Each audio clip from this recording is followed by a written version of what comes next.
Okay, bit of an update. I was speaking to somebody this week about a relationship issue. Um, all I can say is if it doesn't feel right, it probably isn't. The reason being is there's normally something that's already clicking your mind thinking, is this person right for me? Are they lying to me? Are they taking me for a fool? Whatever it is. And the point being is if you're getting those feelings, instead of ignoring them, which many guys do, um, try to reinforce them. What is it that you don't think's right? What is it that um, seems a bit odd? For example, one of the most common ones is partners not being available in the Philippines. So where are they? If they're not working, then if they start giving a relative sick, it's like, okay, well, what relative? Because sometimes it's genuine, but other times they struggle to make a story.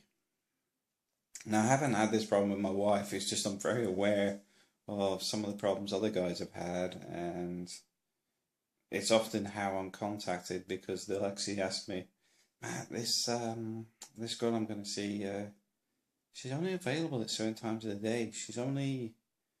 Um, she disappears for a couple of weeks. She does this, does that. The reason these things are important is they may already be married and in a relationship. I've seen guys that have met, not in person, but actually met online and then arranged to go to the Philippines. Met somebody more than once that is already married. Now, the telltale signs were already there.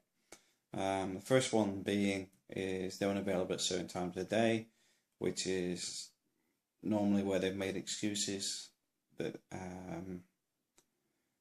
such as they've had to go out somewhere and then disappear to the internet cafe while their husband's at home, or unavailable while their husband's at home and at work. So they might come up with I'm calling from work, etc.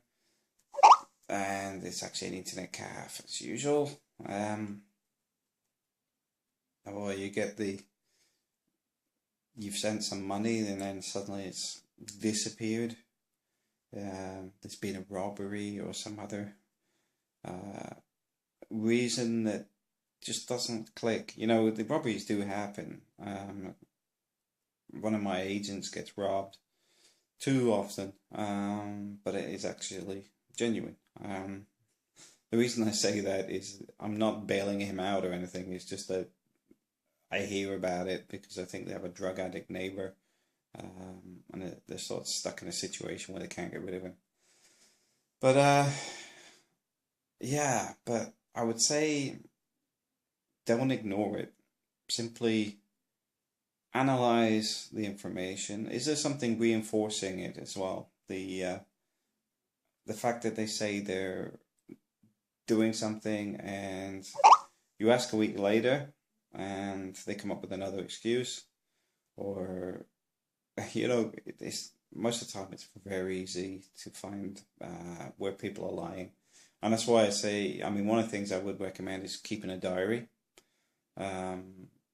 because people who lie often can't keep the same lie going because they forget things. Especially the more complex it becomes, the harder it is for them to lie because they simply can't remember what they told you. So just think on it. But I would say if you've got somebody that's lying, cheating, stealing, conniving, cunning, and you're not 100%, I'd say walk away most of the time. Unless there was actually something there where it, it was something else. You suspected it, but it wasn't true. Because sometimes people are working long hours or helping in the house and stuff. so they're not always available. But if you're finding that they tell you they're working, and you get there and ask them where they work, and they won't tell you and stuff like that, you have to question, well, this just doesn't seem real. There's lots of reasons. But the reason I say this is just to get people to think, don't just walk into things. Not literally, although don't do that either. But if it doesn't seem right, just think about it.